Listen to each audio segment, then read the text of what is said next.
Muito bem, olá a todos, estamos aqui para uma atualização da parte 1 da NR12, Segurança em Máquinas e Equipamentos, trazendo aí a remodelação dos conteúdos em função, né, da agilidade, da dinâmica que existe em termos de normatização, aliás, de normas regulamentadoras por parte do Ministério do Trabalho, que seguidamente sofrem alterações. Então é isso que a gente vai trazer aqui em relação à NR12 especificamente nessa primeira parte. Ok? Nós tivemos algumas alterações, principalmente a questão da falha segura, que foi substituída, né, por um outro termo técnico que a gente vai olhar também, vai analisar aí, né, na questão de estado da técnica, né? Então nós não temos mais falhas seguras, mas sim o termo estado da técnica, que eu vou explicar mais adiante, ok? Muito bem, o que define então, né, o objetivo da NR12 define o seguinte, né, as referências técnicas, os princípios fundamentais e as medidas de proteção, tudo isso relativo a máquinas e equipamentos, né? As referências técnicas das máquinas, os princípios fundamentais pelos quais elas são fabricadas, são projetadas, e as medidas de proteção que devem conter para evitar os acidentes de trabalho.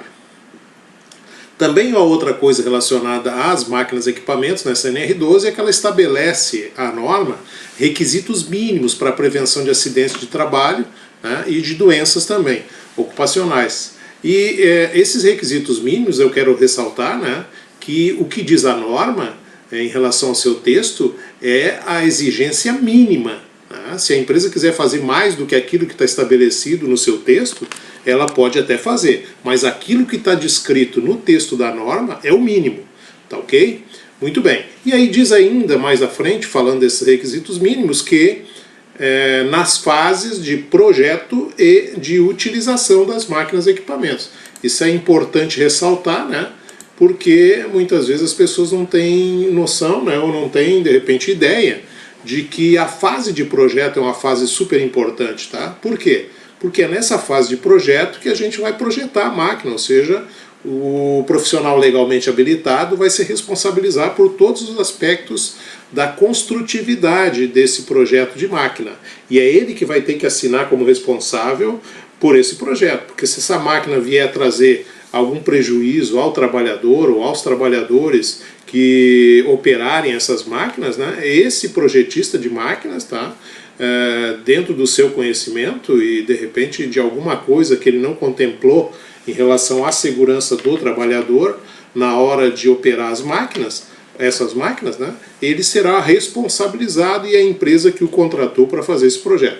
Então é muito importante que a gente tenha, digamos assim, né, conhecimento disso, porque cada profissional que projeta uma máquina tem que ter o conhecimento pleno da NR12, além daqueles conhecimentos técnicos que ele traz dos cursos de formação. Tá ok? Muito bem. Então isso a gente vai falar um pouco mais lá para frente ainda em relação à fase ou à fase de utilização, né? Tá ok? Muito bem. Na próxima lâmina a gente vai ver que também se aplica a NR12 à fabricação, como eu falei aí, né, na questão do projeto. A importação de máquinas, ou seja, eu não posso importar máquinas que não estejam de acordo com a NR12 aqui do Brasil, né, é uma norma regulamentadora nossa aqui.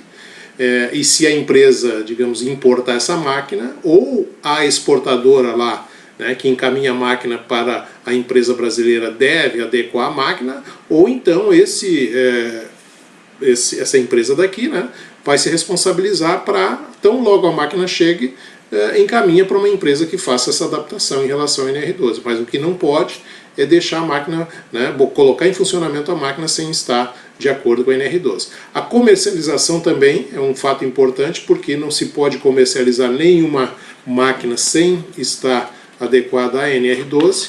A exposição também, ou seja, feiras, né, de exposição de máquinas também devem estar de acordo, essas máquinas expostas, com a NR12. Outra questão é a seção também, né, que é colocada aí como um item que se aplica à NR12, ou seja, se eu tenho uma máquina e ela não está adequada à NR12, se eu emprestar, eu ceder essa máquina para uma outra empresa, né, eu posso ter a responsabilização por cada acidente que possa acontecer com essa máquina, mesmo ela cedida. Eu compartilho, digamos assim, a responsabilidade com essa empresa que eu cedi, ok? E além do uso em todas as atividades econômicas, ou seja, a máquina, né, ela pode estar sendo utilizada em qualquer segmento da atividade econômica, ela deve estar de acordo com a NR12. Muito bem. Na próxima lâmina a gente vai ver então o que é essa fase de utilização. Aí eu descrevi e montei aí duas partes diferenciadas, né? Aparece no lado esquerdo aí, transporte, montagem, instalação e ajuste. Ou seja, depois que eu tiro da empresa que produziu essa máquina, né, tem todas essas etapas aí, né, que é o transporte da máquina, a montagem da máquina lá no meu cliente que comprou essa máquina, né, a instalação dela e o ajuste para começar o funcionamento. Então todos os profissionais envolvidos nessas 4 etapas aí dessa fase de utilização, essas etapas iniciais aí, né, transporte, montagem, instalação e ajuste, também devem ter o conhecimento da NR12. O motorista que transporta a máquina, o pessoal da montagem lá na empresa que comprou, o pessoal que faz a instalação, vamos imaginar, né, instalação elétrica, mecânica, ar comprimido, hidráulica, tudo isso também tem que ter o conhecimento da NR12, os itens que falam, né, desses aspectos de ar comprimido, né, instalação elétrica, tá, tudo isso. E o ajuste da máquina também, todo esse pessoal tem que ter o conhecimento da NR12, tá ok? Do lado direito, eu tenho a parte, digamos assim, relativa ao operacional, ou seja, aquelas etapas que são dentro da empresa. Ou seja, a máquina está instalada, está ajustada, tudo mais, então agora vai começar a fase, aliás, as etapas dentro da empresa. Então, operação, né? Eu tenho o operador, ele tem que ter conhecimento da NR12. Vejam como é importante, eu vou ter que ter a sensibilidade de fazer treinamentos com esse pessoal que vai operar as máquinas. Tá? Treinamento em cima da NR12 também, né? A limpeza, se tem um pessoal que faz limpeza dessa máquina, tá? Esse pessoal também vai ter que ter o conhecimento da NR12. A manutenção, tá? A inspeção, esse pessoal também tem que ter o conhecimento da NR12. Tá? Então, operação, limpeza, manutenção e inspeção. E aí eu deixei os 2 últimos itens, que é a desativação e o desmonte, porque é quando eu tenho, por exemplo, né, o descarte dessa máquina. Digamos assim, essa máquina chegou num ponto em que ela não me serve mais internamente, né, porque a produtividade é baixa, ou porque daqui a pouco eu comprei uma máquina nova e estou me desfazendo dela, e estou vendendo. Então essa desativação e esse desmonte da máquina, também esse pessoal que vai fazer isso tem que ter o conhecimento da NR12 para fazer. Ok? Então vejam só como é importante a gente entender essa fase de utilização das máquinas a que a NR12 se refere. Na lâmina posterior, né, eu coloco aí só para mostrar em relação ao que a norma NR12 se refere, que são máquinas usadas e máquinas novas, né? Então isso também é importante eu saber, né? Não interessa se eu tenho uma máquina lá dentro do meu processo, do meu parque industrial lá, que é uma máquina de 1940, né, uma prensa de engate por chaveta, por exemplo, que é uma coisa antiga, ela também é exigido que se adeque à NR12. As máquinas novas nem se fala, porque eu já estou comentando isso, né, há bastante tempo e já comentei agora há pouco também. Na próxima lâmina a gente vai ver que essa NR12 tem um destaque ali que não se aplica a algumas máquinas, por exemplo, movidas a força animal, força humana, né, carrinhos, por exemplo, né, empurrados por pessoas, ou que tenham lá tração animal, né, claro, isso aí não vai exigir, né, não vai haver uma exigência para adequar a NR12. Máquinas também de museus, de feiras, de eventos, né, mas nesse aspecto de fins históricos, por exemplo, né, antiguidades e coisas assim, e também aquelas que são classificadas como eletrodomésticos, a não ser, né, e aí esses tempos eu até ressaltava num treinamento, né, que eu tenha esses eletrodomésticos usados lá na indústria, de repente para fazer algum tipo de... eu imagino sempre, né, a questão aí dos supermercados, né, de açougues, tal, que muitas vezes levam esses eletrodomésticos a serem utilizados por funcionários, então muito cuidado. Aí sim, né, a gente tem que ter aspectos relacionados à NR12, tá, ok? Não no âmbito doméstico. Muito bem. Ok. 12.4 da norma fala de medidas de proteção. Já comentei isso aqui na edição anterior, mas vou ressaltar novamente, né? As medidas de proteção, elas são adotadas, né, na seguinte prioridade, ou seja, em primeiro lugar, né, eu tenho A, B e C aí, ressaltando a questão da hierarquia, né, das medidas. Então, o que diz a NR12? Né? A NR12 diz que para máquinas e equipamentos, tá, para esse tipo de item, né, eu tenho que adotar em primeiro lugar as medidas de proteção coletiva, olha só. Né? Nem é em relação ao operador só, gente. Tá? É em relação à coletividade que transita em volta dessa máquina.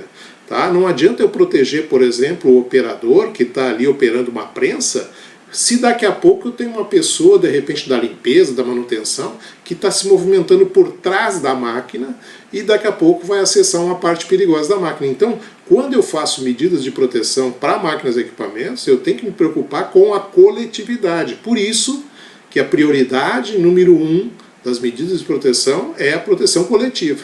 Então, quando eu faço o enclausuramento de uma máquina, né, com digamos, as proteções fixas, por exemplo, eu tenho que cercar essa máquina toda, para evitar que pessoas que não têm nada a ver, daqui a pouco, acessem a parte perigosa da máquina, que está lá, né, colocada no meu layout dentro da fábrica. Tá? Então, essa é a preocupação que eu tenho que ter, medidas de proteção coletiva. Depois eu vou adotar, em segundo lugar, né, as medidas administrativas ou de organização do trabalho. Como assim? Né?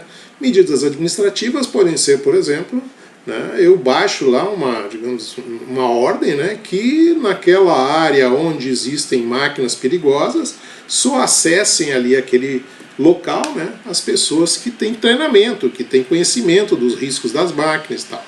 Né? Então não adianta daqui a pouco ter ali toda uma questão de proteção das máquinas se tem pessoas ali que acessam o lugar e que não tem nada a ver com o processo, né? Pessoas da parte administrativa da empresa e tudo mais. Então eu faço alguns comunicados internos, ponho placas, né, faixas, sei lá, né, algum tipo de publicação ali, para que as pessoas saibam que ali só pode realmente chegar próximo ou ter acesso pessoas que saibam dos riscos que estão correndo. Essas são medidas administrativas, tá? Ou também de organização do trabalho, quando eu faço inversão de turnos, né? Quando eu faço, por exemplo, algum tipo de troca, digamos assim, de pessoas, um trabalha meia hora, outro trabalha outra meia hora, ou então um turno invertido, né?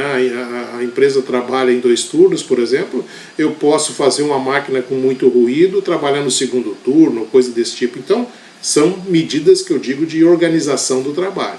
E por último, as nossas conhecidas medidas de proteção individual, que são os EPIs, né? Tá? Em último caso, e é isso que a gente tem que ter bem, né, saliente, né, em relação a quem trabalha com prevenção, né, de que a última medida que se deve adotar são as medidas de proteção individual, ou os famosos EPIs. Ok? Na próxima lâmina, vamos falar, né, que devem ser considerados também, né, em relação à aplicação dessa NR, as características das máquinas e equipamentos, ou seja, eu tenho que tratar diferentemente, né, cada uma dessas máquinas, tá, de acordo com as características dela. Né? Eu não posso querer, de repente, que tenha uma proteção determinada lá, né, para igualmente, né, uma prensa, uma guilhotina, uma calandra. Né? Eu tenho características de máquinas e equipamentos, tá, que eu vou adotar proteções e tudo mais, né, ou esses requisitos mínimos que a NR12 recomenda, né, e eu tenho que levar em consideração, claro, as características das máquinas e equipamentos. Por isso que, para aplicar a NR12, eu tenho que ter, né, profissionais que tenham conhecimento, pelo menos, do jeito que essas máquinas são movimentadas, qual é o sistema de transmissão de força, né, quais são os sistemas que estão implantados ali, mecânicos, elétricos, pneumáticos, hidráulicos. Então tudo isso eu tenho que conhecer, né, ok? Outra coisa também é, né, considerar o processo. Né? Para que serve essa máquina? Essa máquina, de repente, é uma prensa, digamos assim, para recorte, para estampo, né? É uma prensa para fixação. Então o processo também eu tenho que estudar para saber os riscos que estão implícitos ali e entender também quais são as proteções que eu vou colocar nessas máquinas. Tá? Então, características das máquinas e equipamentos, características do processo, tá? E a apreciação de riscos, né? Eu entender também que cada movimento da máquina pode impactar num determinado tipo de risco. Corte, né? Queimadura, choque elétrico, prensamento, enganchamento, tudo isso eu tenho que levar em consideração, tá? E uma coisa que a norma traz aí no seu novo texto, tá, de atualização, que é o estado da técnica. O estado da técnica. O que é estado da técnica? É isso que nós vamos ver na próxima lâmina, né? O que diz estado da técnica em termos de conceito? Estado da técnica, diz assim o conceito, que é aquele que deve empregar os meios técnicos mais eficazes disponíveis no momento, tá? E isso eu tenho que levar justamente para o conhecimento científico, né? Então, por isso que analisar as máquinas em relação ao estado da técnica, eu tenho que ter profissionais legalmente habilitados que façam isso, tá? Que tenham conhecimento de máquina. Não estou falando aqui que de repente tem que ser um engenheiro mecânico. Claro que o melhor realmente é o conhecimento técnico de um engenheiro mecânico, né? Que sai de repente de uma universidade com esse conhecimento de física, resistência dos materiais, tá? E tudo mais. Mas eu posso ter, de repente, um técnico mecânico formado em curso técnico aí que tenha conhecimento suficiente para entender, né, os meios técnicos eficazes disponíveis no momento para essas máquinas, tá? E aí, o que eu levo em consideração? Há um custo razoável, porque muitas vezes, quando eu tenho máquinas muito mais seguras que outras, né, elas têm um custo para isso, tá? A gente sabe que construir uma máquina segura, né, não é um custo baixo, mas considerar isso, né, em relação ao custo total da máquina e a redução dos riscos. Ou seja, o estado da técnica é aquele que esse profissional legalmente habilitado, inclusive aquele responsável pelo projeto, ele consegue entender que há necessidade de tornar essa máquina segura dentro de um custo razoável, aplicando os meios técnicos mais eficazes disponíveis naquele momento, digamos assim, século XXI, né? Tá? Ano 2018, qual é a última técnica para eu fabricar, por exemplo, uma prensa hidráulica, né? Então é isso que esses profissionais vão trazer em termos de conhecimento para dentro das máquinas e equipamentos, tá ok? Por isso, essa nova, digamos assim, conceituação em relação ao NR12, que é praticamente o que mais significativamente mudou nesses últimos meses em relação ao NR12. Na sequência, a gente vai ver a questão aí também das considerações em relação ao arranjo físico e instalações, que é a parte do layout, né? Uma das partes mais importantes em relação também às máquinas e equipamentos. A gente tem que ter um layout seguro para evitar qualquer tipo de acidente, tá? Então, o que diz, né? Que as áreas de circulação demarcadas em conformidade com as normas técnicas, né? Eu posso, por exemplo, buscar dentro das NBRs normas que me atendam em relação ao meu layout, tá? De acordo com o tipo de indústria, o segmento de atividade econômica. Essas áreas de layout, de arranjo físico, tem que permanecer desobstruída, não adianta eu ter lá, né, corredores obstruídos com máquinas de solda, com caixas de ferramenta, então tem que estar atento a essas coisas também. Áreas específicas de armazenamento para materiais de uso no processo, né, de acordo com a NR26, que é a sinalização de segurança. Então eu tenho que ter localizações dos lados das máquinas, né, peças a fabricar, peças já processadas, né, com containers, não tudo jogado no chão como a gente vê muitas vezes aí. O espaço ao redor das máquinas adequados ao tipo de máquina e à operação da máquina, porque isso também é uma coisa que vai definir o meu layout, um layout produtivo, um layout eficiente. Também a distância mínima entre máquinas em conformidade com suas características e aplicações, porque cada máquina tem uma característica e às vezes eu não posso dizer que é 80 centímetros, como a norma anterior dizia, né? Tá? No seu texto lá inicial, em 2005 ainda, né? Sem a reformulação, dizia que era 80 centímetros entre máquinas. Depende, né? Que tipo de máquinas que eu tenho. As áreas de circulação e armazenamento de materiais projetadas para que pessoas e materiais possam se movimentar com segurança, também é um aspecto importante a contemplar no arranjo físico.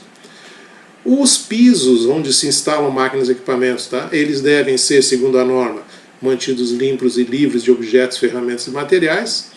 As características também que previnam os riscos de óleos, graxas, substâncias escorregadias, porque esses são elementos também que podem, digamos assim, ter, né, uma responsabilidade em relação aos acidentes de trabalho, então eu tenho que ter esses pisos de acordo com esse tipo de característica, que eles sejam também esses pisos nivelados e resistentes às cargas, também é uma coisa que a norma traz, ok? Muito bem, também, né, a NR12 aí, nesse item 12.6 a 12.13, vai falar que as ferramentas devem ser organizadas e armazenadas em locais específicos. Isso também é uma coisa que a gente observa muito em algumas empresas, tá? Digamos assim, o descaso, né, em relação a essas ferramentas, muitas vezes sem cuidado, jogadas em qualquer lugar. No final de expediente a gente nota muita coisa jogada e às vezes fica ali, quando a empresa não tem alguém, um gestor, né, que cobre isso, tá, que realmente responsabilize os funcionários para guardar as ferramentas no final do expediente, a gente tem muita desorganização e isso pode levar a acidentes de trabalho. Na próxima lâmina nós vamos falar sobre máquinas estacionárias. Bom, o que são máquinas estacionárias, né? Tá? São máquinas que muitas vezes, em função de um processo, em função de uma demanda maior de peças, né, uma demanda maior de trabalhos que eu tenho na minha empresa, eu preciso alugar, eu preciso locar essas máquinas. E essas máquinas locadas são chamadas estacionárias porque eu estaciono ela, né, num determinado ponto lá da minha fábrica, né, e eu vou ter que fazer interligações aí com tubulações, com fios elétricos, com cabos elétricos, com condutores, né? Eu tenho que tomar alguns cuidados, tá? Porque ela gera energia, ela gera vibração, e nessa vibração ela pode se movimentar, principalmente porque tem rodízios, tá? Se não estiver bem fixada. Então é também uma característica importante de se ter cuidado em relação a acidentes com essas máquinas estacionárias. E o que diz a norma nesses itens 12.11 e 12.12, tá? Que essas máquinas estacionárias, elas devem ter medidas preventivas quanto à sua estabilidade, não se desloque por vibrações, choques ou qualquer motivo acidental. Então, é um cuidado que eu tenho que ter. Então a instalação, tá, dessas máquinas estacionárias, elas têm que obedecer pelo menos um projeto do fabricante, e esse fabricante muitas vezes, o locador, né, pode nos dar um profissional que vá lá e instale, né, ou nos dá as informações necessárias para uma instalação segura, ou até, né, um projeto de instalação de um profissional legalmente habilitado, como diz a norma aí. Né, mas não pode deixar de qualquer jeito essas máquinas instaladas lá, e às vezes ficam 6 meses, 1 ano, 2 anos, dependendo das necessidades da empresa em um determinado período. Ela não compra essas máquinas porque, de repente, é uma despesa extra, né, então ela prefere locar um determinado período para usar essas máquinas. Os cuidados também com os rodízios, né, que podem ter travas, né, nessas máquinas estacionárias, ok? Na próxima lâmina, a norma fala da movimentação aérea, né? Eu posso estar usando, por exemplo, a ponte rolante, que é muito comum aí, né, nos pavilhões das empresas, e aí a norma vai falar aí nesse 12.13 da necessidade de cuidados em relação a essa movimentação aérea de materiais, né? E não deve, diz a norma, ocorrer nenhuma movimentação aérea de materiais sobre trabalhadores. Então a gente tem que estudar isso lá no layout, como é que se faz, tá? Estudar o arranjo físico, como é que eu faço. Se for movimentar por cima das máquinas, por cima das máquinas de forma geral, né? Tá? Avisar, né? Vai ter que ter um sinal sonoro, tá? Avisando que há uma movimentação, preferencialmente que se estude como é que se movimenta isso pelos corredores, e aí vem a questão do treinamento desses operadores, que necessitam saber os cuidados em relação a como fazer essa movimentação, tá? Não é coisa assim de qualquer jeito, então existe um treinamento específico para esses operadores, para saber, por exemplo, a questão do pêndulo, né, o efeito pêndulo, que muitas vezes o peso nessas pontes rolantes pode trazer, tá? Muito bem, na 12.14 e 12.21 a gente vai ver sobre instalações de dispositivos elétricos, né? Que diz a norma em relação a isso, é um item muito importante porque a gente traz, na verdade, a NR10 para dentro da 12. Então o que diz o 12.14 e o 12.21, os itens mais importantes que eu passei a esclarecer aí, né? Que devem ser essas instalações de dispositivos projetadas e mantidas de modo a prevenir choque elétrico, incêndio e explosão conforme a NR10. Então, todas as instalações de máquinas e equipamentos, né, devem contemplar os princípios, os requisitos mínimos exigidos na NR10. Então, para esse tipo de coisa, eu tenho que ter profissionais também que conheçam essa norma. O aterramento de instalações, carcaças, invólucros, blindagens, etc., das máquinas e equipamentos, isso é fundamental. Eu não posso instalar máquinas sem aterramento dentro da minha fábrica. Blindar, aterrar e isolar instalações elétricas de máquinas que possam entrar em contato com água ou agentes corrosivos, isso também, né? Pode, ao longo do tempo, se não houver um cuidado, a gente vai ter, né, algumas carcaças que vão ser, digamos assim, prejudicadas pela água, pelos agentes corrosivos, e daqui a pouco a gente vai ter, né, uma eletrificação, digamos assim, uma energia residual ali presente, né, na superfície das máquinas e que pode impactar em choque elétrico para os operadores. Então, muito cuidado também com essas máquinas, principalmente nesses processos que usam água, agentes corrosivos, né? Chamo atenção, por exemplo, para as marmorarias, quem mais aí, a parte, digamos, de abatedouros, frigoríficos, curtumes, por exemplo, né? São vários tipos de processos que tem que se tomar cuidado em relação à parte elétrica. Posteriormente, a norma fala sobre condutores de alimentação das máquinas e equipamentos, né? Que são esses condutores onde se ligam as máquinas na energia elétrica. Então, o que eles têm que ter de característica? Resistência mecânica compatível, para não romper assim tão fácil, né? Proteção contra rompimentos mecânicos, abrasão, lubrificantes, combustíveis e calor. A localização também desses condutores tem que estar longe das partes móveis, porque muitas vezes as partes móveis podem ir, digamos assim, cortando esses condutores sem que a gente perceba, e daqui a pouco fecha, né, um arco elétrico ali com a carcaça da máquina. Muito cuidado com isso. Que esses condutores também não dificultem o trânsito de pessoas e materiais. O que acontece muitas vezes? Se liga uma máquina e equipamento lá, né? Uma máquina de repente de forma improvisada, e fica daqui a pouco aquele cabo, né? 1 mês, 2 meses, 6 meses, 1 ano ali, né? No meio do corredor. Então isso tem que ser observado pelas empresas, né? E isso pode gerar autuação aí numa visita do Ministério do Trabalho, então muito cuidado. E também que esses condutores, aonde a gente vai ligar máquinas e equipamentos, sejam de materiais que não propaguem fogo, tá? Isso é muito importante também.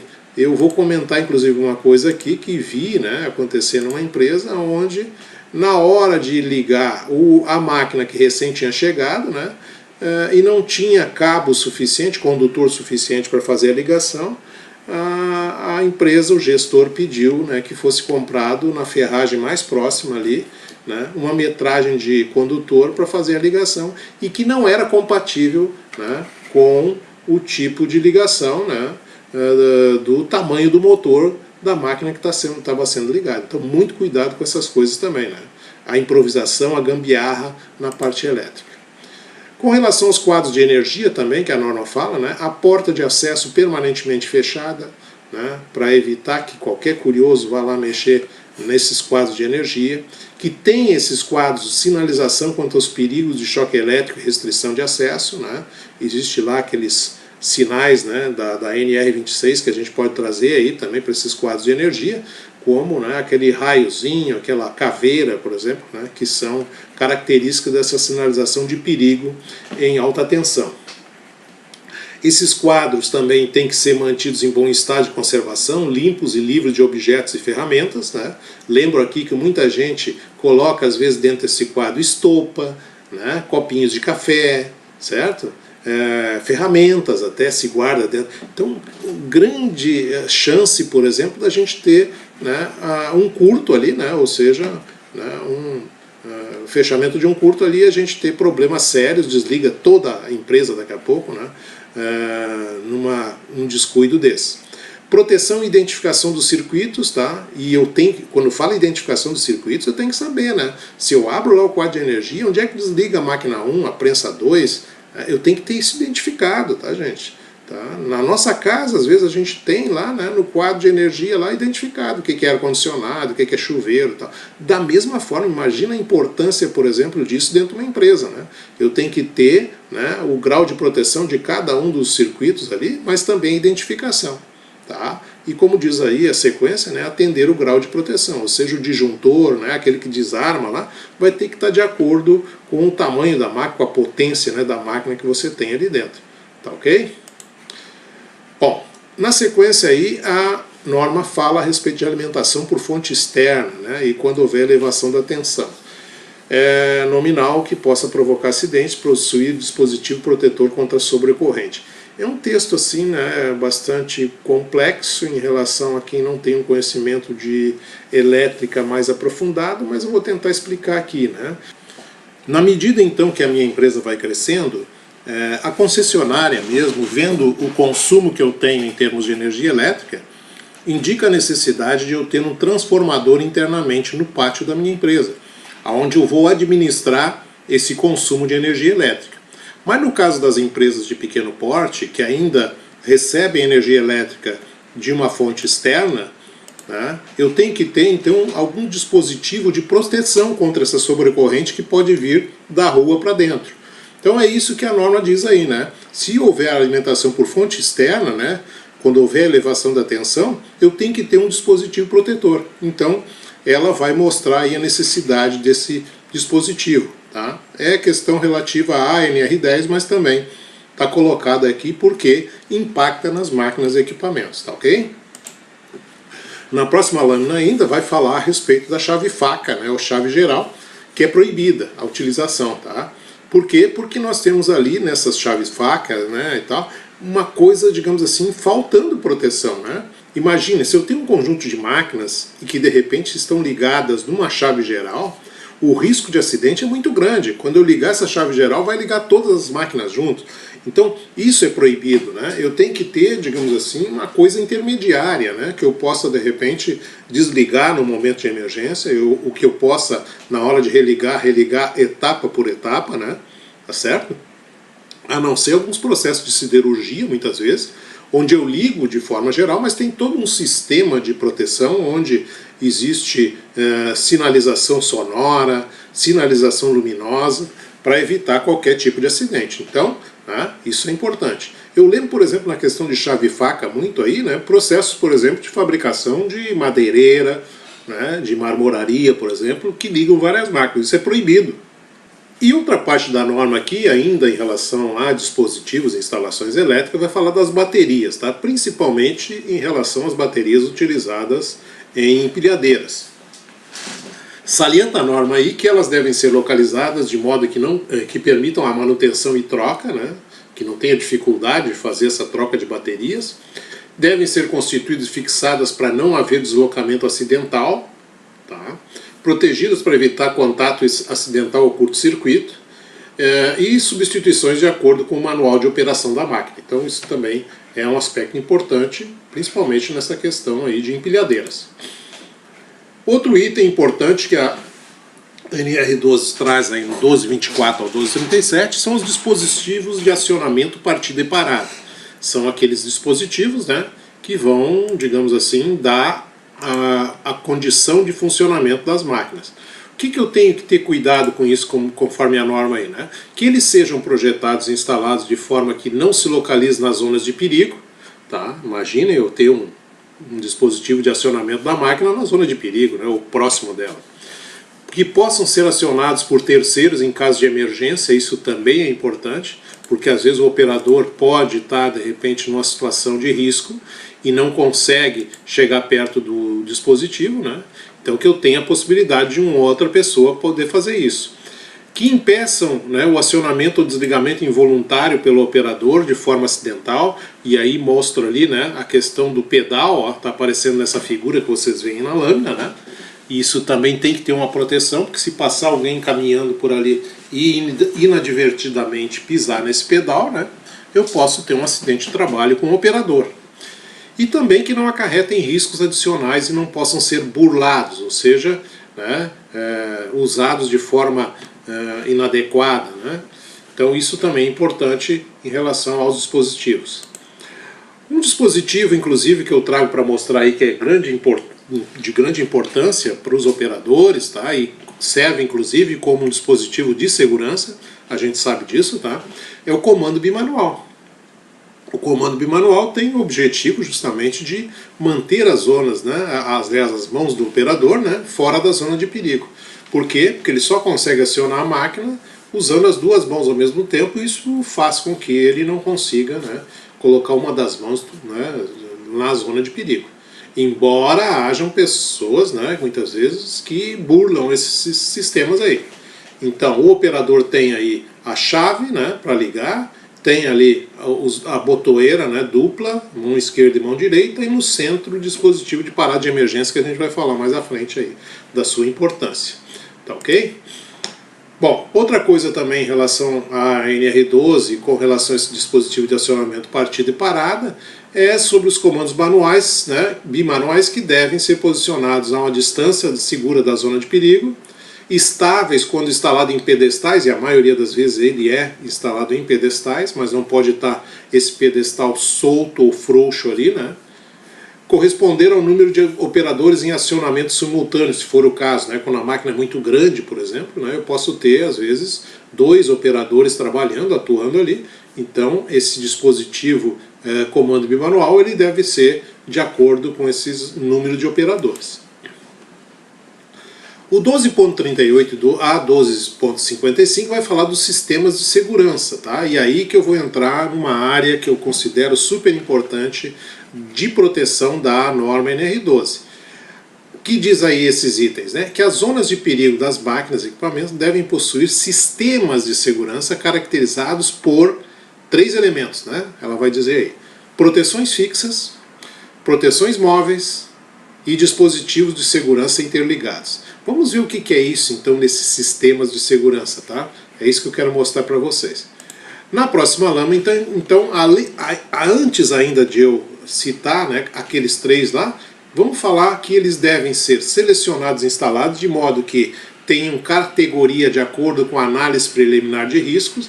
É isso que eu falei lá no início ainda, né? Quando eu vou avaliar o risco da máquina, eu olho cada um desses riscos e posso já imaginar que dispositivos ou que sistemas de segurança eu posso instalar nessa máquina para evitar os acidentes de trabalho. Então, essa análise preliminar de risco, ou essa análise de risco, vai me mostrar, né, quais são os perigos que essa máquina tem e que eu posso instalar alguns dispositivos, alguns sistemas que evitem esses acidentes, né?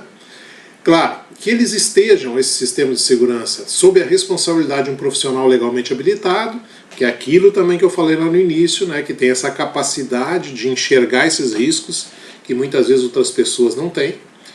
Que esses sistemas não possam ser burlados ou neutralizados, né, por algum tipo de operador lá, né, que não entende a importância desse sistema. E que a paralisação, né, dos movimentos perigosos usando esse sistema, no caso de falhas, tá, ela realmente pare tudo, né, que não deixe funcionar de jeito nenhum. Tá ok? Muito bem. Vamos agora ver então nesse 12.41, que traz o conceito lá na NR12, o que são proteções fixas, né?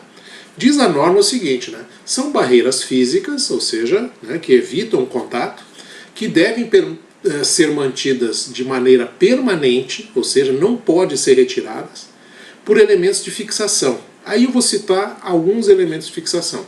Elas podem ser, essas proteções fixas, parafusadas, elas podem ser, por exemplo, soldadas, né? Elas podem ser usado o rebite, por exemplo, arrebitadas também no lugar. Tá? Tudo isso pode ser feito com relação a essas proteções. Só podem ser removidos ou abertos com o uso de ferramentas específicas. E eu vou dizer mais ainda, pelo pessoal da manutenção, pelo pessoal que faz conserto, ajuste da máquina, não pelo operador. O operador jamais pode ter condições de remover alguma proteção fixa. Tá ok? Sobre as proteções móveis, né? As proteções móveis são barreiras físicas, da mesma forma que as fixas, né? Que podem ser abertas sem uso de ferramenta. Então, o operador pode, né, abrir uma proteção móvel. Só que tem um detalhe. Essas proteções móveis, tá, elas estão ligadas à estrutura da máquina, tá, associada a um dispositivo de intertravamento. Ou seja, quando eu abro essa proteção móvel, a máquina trava, a máquina para. Ela elimina todo tipo de movimento. Então, qualquer acidente que possa acontecer com o operador ou com quem abre essas proteções móveis, né, ele está, digamos assim, eliminado pelo fato de existir um dispositivo de intertravamento conjugado. Qual é o exemplo mais prático que eu posso dar em relação a essas proteções móveis? Por exemplo, a tampa da máquina de lavar quando eu tenho um processo de centrifugação. A proteção móvel é a tampa da máquina de lavar. Quando eu abro a tampa, o que acontece com o cesto, né, que está ali girando? Tá? Ele vai travar, ele vai parar. Então isso é proteção móvel. Tá ok? Bom, na sequência aí, né, só para demonstrar algumas coisas, eu trago umas figuras, né, para a gente olhar. Tá? Aí modelos de proteções fixas, né, móveis, né, do lado direito aqui, proteções fixas, do lado esquerdo, proteções móveis, né, onde eu abro a portinha ali a máquina vai parar, certo? Dispositivo de intertravamento, cortinas, sensores mecânicos, magnéticos. Na próxima lâmina ainda algumas máquinas pequenas, ó gente, tá? Amaciador de bife ali em cima, né, tá? Com dispositivo de intertravamento, moedor de carne aqui com essa bacia superior, que se eu retirar também ela vai parar a máquina. Aqui embaixo, né, algumas injetoras de plástico e tudo mais, com as portas blindadas, com proteções, certo? Ali, mais abaixo ainda, né, a tela, um vão quadrado que eu já tinha mostrado, né, a proteção de carenagem também, tipo fenda, as proteções de portas, proteções fixas e tudo mais, aplicação de dispositivo conforme análise de risco, tá? Mais uma outra ali, uma máquina aqui, ó, totalmente protegida, né? Sistema de segurança 1238 a 1255, aqui proteções fixas em volta de toda a máquina, tá certo? Perimetral, soldada e chumbada no piso, olha só, né? Totalmente fixa. Depois volto a mostrar aí, né, a máquina de amaciar carne, olha só o túnel ali de entrada da carne, mostrando lá direito como é que eu entro com o bife, por exemplo, para amaciar, para evitar que as mãos entrem na engrenagem que faz ali, né, o amaciamento do bife, tá certo? Então, tudo isso, ó, com um dispositivo de intertravamento. Se eu retirar esse túnel aqui, se o operador retirar, ele pode até retirar isso aqui, é uma proteção móvel, né? Se eu tirar esse túnel, vai parar a máquina, porque tem um dispositivo de intertravamento mostrando aí. Tá ok? Ali o dispositivo de gaveta, por exemplo, que é uma proteção fixa conjugada com acesso para matéria-prima, tá? Então eu não consigo entrar com as mãos lá no processo de prensamento, né, na parte perigosa da máquina, porque eu tenho um dispositivo de gaveta, a gaveta entra lá dentro, e eu tenho aqui uma barreira com essa proteção fixa na frente, apontada pela seta vermelha, tá? E mostrando nas setas azuis ali o vai e volta do dispositivo gaveta. Tá? Outra máquina aqui que tem alimentação, né, automática, ó, tá? Com bobina de chapa, né, para fazer o prensamento e tudo mais, ou o corte, né? Abertura para passagem da matéria-prima ou do produto, é uma forma também de proteger a máquina. Depois, mais à frente, aí eu tenho sistemas de segurança também, com proteções parafusadas e fixas no piso, né, com proteções fixas aí, ó, tá? Proteções fixas de todo. E observe que sempre é cor amarela, né, gente? Sempre é cor amarela. Existe uma variedade muito grande de cores aí nessas proteções, erroneamente, né? Porque a proteção fixa e móvel também, tá? A cor padrão é amarela. Laranja se usa para partes móveis de máquinas, tá ok? Então essa é a padronização. Mais uma vez aí a máquina, né, o moedor de carne também mostrando aí a proteção fixa na parte de cima, tá? Com sistemas de intertravamento, dispositivo de parada de emergência e tudo mais. E depois aí algumas prensas hidráulicas, né, com as proteções fixas mostradas nas setas vermelhas e na azul a proteção móvel, onde eu tenho, se for a abertura, for o caso, né, eu tenho dispositivo de intertravamento aí também colocado. Tá ok? Muito bem, gente, essa então era a primeira parte da norma NR12, que faltava essa reformulação em função de mudanças de conceitos, né, de atualizações da norma, e que eu acho que agora estão aí, digamos assim, bem colocadas para vocês, para terem realmente um conhecimento mais aprofundado dessa norma, e eu convido vocês para assistirem também a parte 2 da NR12, ok? Um grande abraço e até lá!